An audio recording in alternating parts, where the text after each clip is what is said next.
Американскиот претседател Џо Бајден објави дека ќе се кандидира за својот втор мандат во Белата куќа на изборите кои ќе се одржат 2024 година.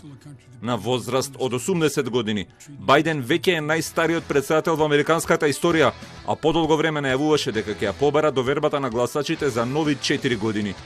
Во видеопораката со која најави својата кандидатура, Бајден ги опиша наредните претседателски избори како борба за демократијата и личните слободи. Пред 4 години, неговото мото беше дека ќе се бори за душата на нацијата, а овој пат пораката кон американските гласачи е да ја завршиме работата.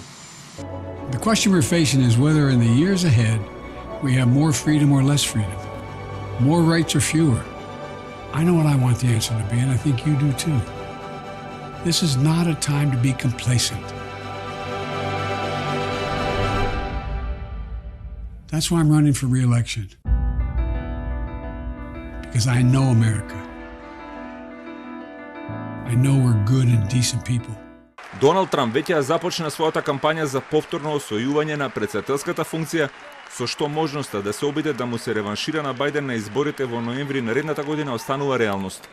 Откако кандидатите на демократите поминаа подобро од очекувањата на минатогодишните избори за Конгресот, мала е веројатноста дека Бајден ќе се соочи со посериозна конкуренција во својата партија.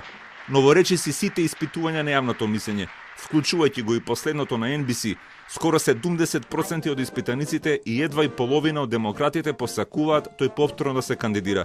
Причината е едноставна. Доколку победи наредната година, Бајден ќе има 82 години, а вториот мандат би го завршил на 86 години.